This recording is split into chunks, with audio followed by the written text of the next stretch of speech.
Hello everyone, welcome to Rainmakers Roundup. I am your host, Mark Iorio, and I really have the pleasure today to introduce a friend of mine, Gary Kurtis. Gary is the principal at SalesTips 101. Gary is a great salesperson and a great mentor and a great coach. So Gary, welcome to the program. Great to have you. Thanks very much, Mark. Delighted to be here. Yeah, absolute pleasure, my friend. So, listen, one of the hardest things to do in life is to build a great sales team and, really understand what it's like to build a relationship with a client or a prospect in order to, consummate a sale. You're darn good at it. You've been doing it a long time. And I want you to tell us a little bit about how you're running the business and why you started it and what you're doing to help folks do what you've done, what you've been successful doing over the years. Sure. So I started this after I completed a 40-year career in sales and sales management. It was something I was very successful at. I loved it. I enjoyed it. I love the concept of sales, which is really helping people, but I also like mentoring. I love taking reps that really needed to understand how to really sell what sales is all about and helping them to become successful. I got a lot of success and a lot of really enjoyment out of that. I started this for those reasons, but when I started it, Mark, I had to make some really hard decisions.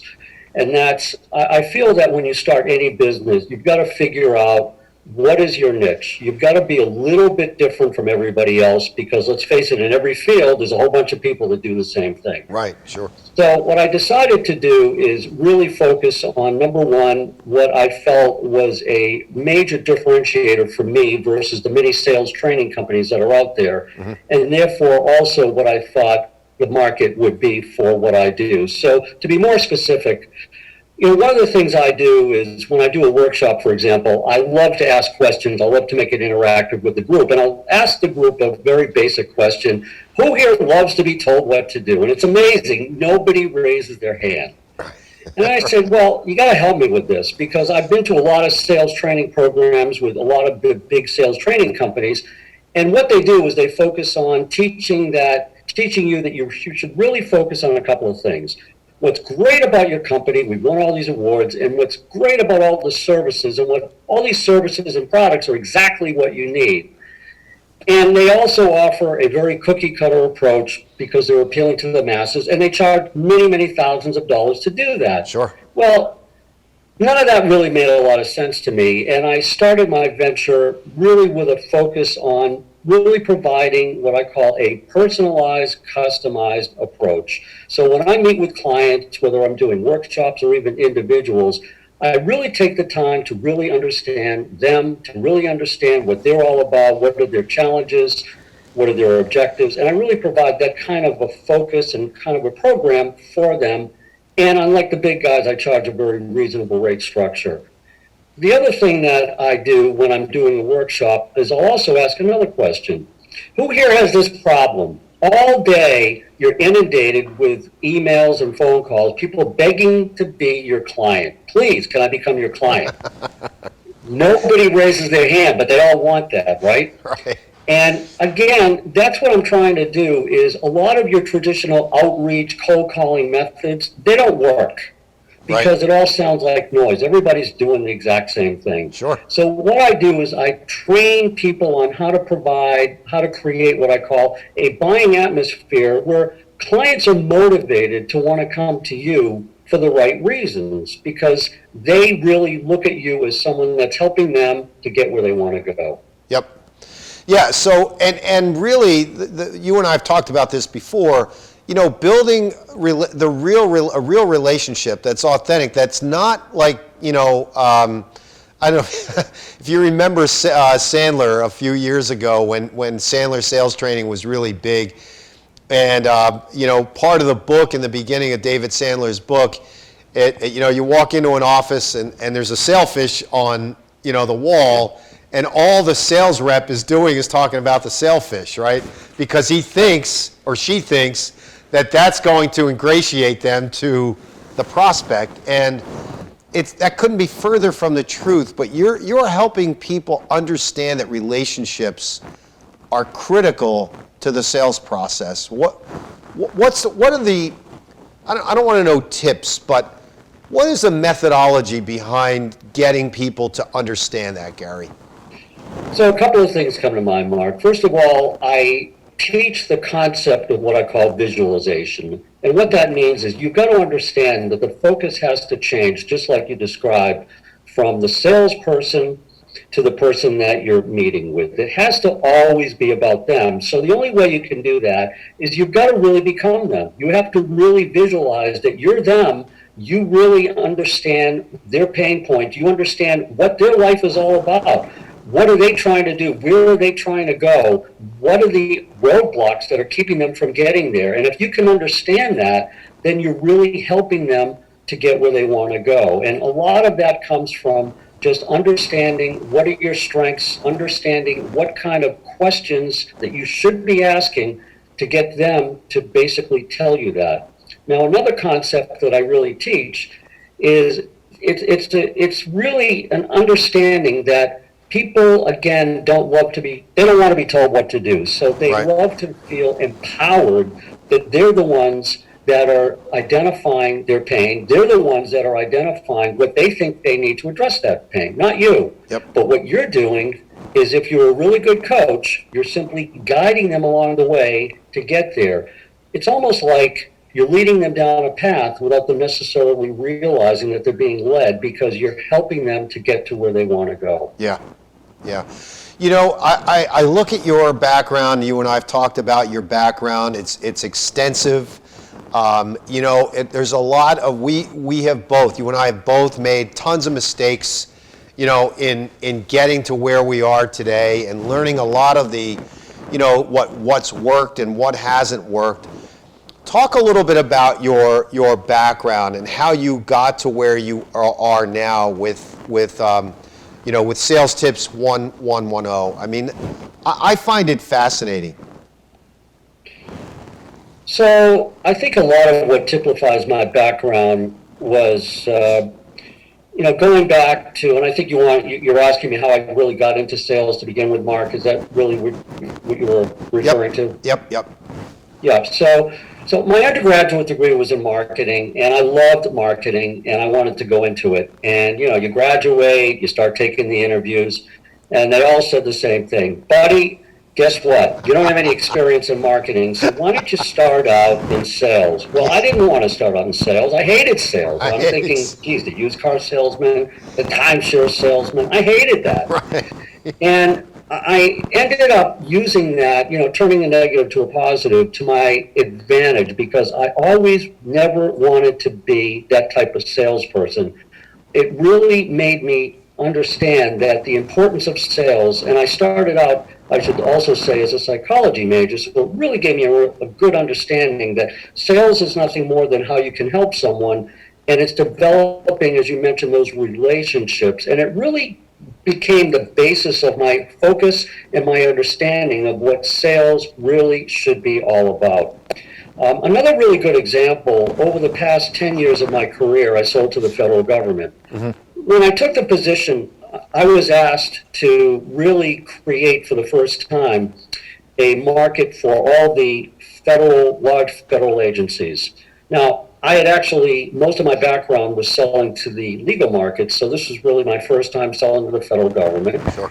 I'm thinking, how am I going to get to these guys? You know, the federal government is massive, and we were selling software, so ultimately I've got to get to the chief information officer. So how did I do it? Right. Well, I recognized that the chief information officer puts out a strategic plan, which is several hundred pages, and what it does is it identifies, these are my challenges. These are the things that I need to focus on. So what I did was a very simple process that really, I think, tells a lot about what sales is all about. Mm-hmm. I first identified what are my differentiators, because no matter what you're selling, you've got to understand what makes you a little bit different. Yep. People selling insurance, real estate, whatever, they all sound the same. It's all noise, unless they tell me what is a little bit different about what they do. So I knew what my differentiators were. I went through the plan, and I pulled out a couple of things from the plan that were things that we could help them with. And then what I did, my approach was very simple. These are the things that I've identified that are important to you. This is who we are. I know I can help you. Can we at least have a conversation with you or someone on your staff? And amazingly, I got numerous responses to that. And it really made me understand from the experiences I had, that it almost, and this is what I call the magnet approach. You got to match what your differentiators are with what your market that you're trying to go after, what their pain points really are. And that really also should form the basis of your questioning. So that person that you're approaching, they see that you are really there for one reason only, and that's to help them with the specific problems, initiatives, challenges that they have. And a lot of that came from that experience that I had very successfully selling software to the federal government. You know, Gary, that to me, that's really interesting because, you know, it was kind of funny when you said, you know, I didn't want to be the used car salesman or the timeshare salesman. But, you know, what you said here about sales is so important that people miss all the time. And that is the hard work that you've got to put in before you make the call. And in your case, when you're looking at that report is extensive. What did you have to do with that report? You had to read through the whole thing, and you had to pull things out of there that were relevant to them. And one of the things I think that the audience and you know, a lot of people getting into sales do not understand, Gary, is the hard work that it takes to be a good salesperson. There's a term that I've always used, Mark. Sales is easy, sales is hard.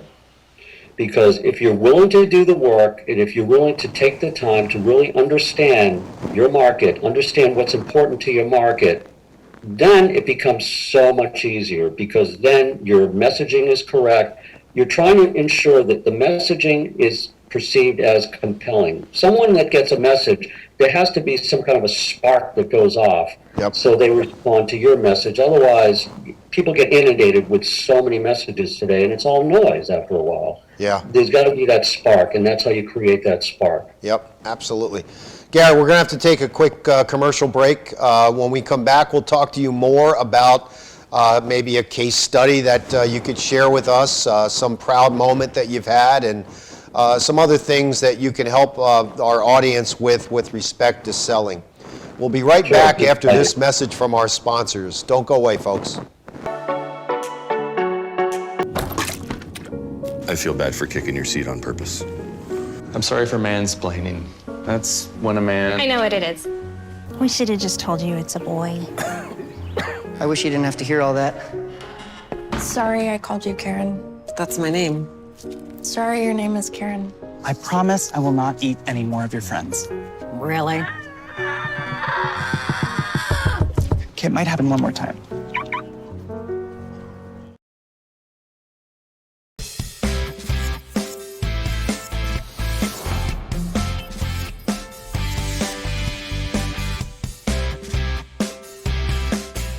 Hi everyone, my name is Milton Corsi. I'm here with my co-host Mark Iorio. Welcome to Team Talk. Team Talk's all about bringing teams together, bringing organizations together, bringing a diverse group of people together to make the organization a better, more successful organization. Listening to every single voice in the organization to make it better. Yeah, our guests are going to include people from industry, people from sports, and other walks of life, and they're going to talk to us about their specific journeys to team success. Tune in on Wednesday mornings at 10 a.m. and then again on Thursday evening at 5 p.m. to watch Milton and I talk about Team Talk. We're looking forward to having you join us. When your family gathers around a shakaroni from Papa John's, you're sharing more than extra cheese and pepperoni. You're sharing scholarships, meals, and laughter.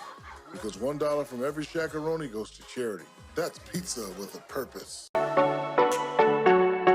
Welcome back to Rainmakers Roundup. I am your host, Mark Iorio. I've got Gary Kurtis with me. Gary's the principal at SalesTips 110. Gary, where did the name come from? Where did you come up with the name? Well, it's actually Sales Tips 101, and it was a combination of two things, Mark. Number one, I really wanted to provide the sales tips are exactly what it is. It's the concept of simplicity. I wanted to be able to provide, based on what I described before, some very, very simple tips that make a lot of sense, keep it simple, and would really something that people could relate to. Because an awful lot of the market that I work with are people that are relatively new in sales, or maybe they're in a new career and they learn what they need to in their position, but they don't know sales. So you got to keep it simple for them. The one-on-one, again, the basics, everything we talk about, sales 101 or whatever 101. Keep it simple. I'm dyslexic. I meant that. I'm sorry. I said Okay. it. I said it twice, but it's Sales Tips 101. Listen, think back to your, your mentoring, coaching, business career, consulting career in sales. Yeah. Share a proud moment with us, Gary. An organization or maybe even an individual that you've helped tremendously in the sales process, and what that experience was like for you. Sure. So a really good example is there are, as everyone I think knows, a lot of financial planners out there. And it's a very saturated market, and it's not easy for them, to try to get clients. And a lot of them, they become really good, as an example I gave before, they become very proficient in understanding their particular field, but they're not very good salespeople. They still have to go out there and do prospecting and get clients. So one of my clients that I worked with was doing an awful lot of public workshops. She was going to colleges, and I asked her, how are the workshops going? And she says, great. And I said, well, how many leads do you get out of it? And she says, well, really none. So I offered her a couple of suggestions. I said, the next one that you have coming up, why don't you make a little bit of a change? Why don't you do the research and try to learn as much as you can about the organization within the colleges that she was presenting to, everything about them. This happened to be a sorority. I said, learn a lot about the sorority. What are the things that are important to them? Yep. And then on your first slide, don't have it be anything about your company and what you do. Have the first slide be about them. So what she did is she created like about 7 bullets that were things that she learned were important to them. Went through them, and she said, now, the reason I'm here today is to present to you how I can help you with all these things that are important. Do I have your attention? The net result is she got a lot of leads out of it, and it really, really helped her to become so much more successful. And it's just an example of what I've described earlier, that concept of making it about them, not about you. Yeah, absolutely. That's that we all make those mistakes. I was on a webinar recently where the first thing people say is there's a little bit of camaraderie back and forth and chitter chatter in the beginning, but then when the presenter goes right into it, they just started talking about their product and service, rather than what I would prefer seeing is what you just said. Can we quickly go around the room and introduce ourselves and tell us why you're interested in being here, so that when you do present to them, you're addressing those points, right? Absolutely. Yeah. Absolutely. It's the same thing when I do I like to do a lot of workshops. And when I do a workshop, my first slide is blank. Because what I do is I go around the room and I ask people, what do you want me to focus on? And I actually create that slide live right there on the spot. And then what I'll do is I'll take that slide and I'll push it to the very end of my presentation. And I'll say, the reason I'm doing this is I want to make sure I don't miss anything. Wow. Because this is about you, it's not about me. Wow. And again, little things like that, it really gets their attention because they understand right away that I'm making the presentation so much about what they want to hear, what they want to really learn about. Wow, I love that. That is such a great tip. That is, that is so important. And I think in the last 2 years, Gary, I know I'm on 3 or 4, maybe even as many as 5 Zoom calls a day. And I don't think I've seen that once in the last 2 years where people are, doing that, where the first slide is blank and they're creating it right in front of my eyes. That's great. And that, to me, that's an emotional connection that you make with your audience. It goes back to your psychology background. I think that's brilliant. Thinking back to your through your career, right? It's, you and I graduated from college around the same time. Yeah. What would you have done differently? Do you think you would do anything differently in looking at your career path and the path that you've taken over the years, especially now that you're in, the sales mentoring program world? I don't know that I would do anything differently because I loved what I did.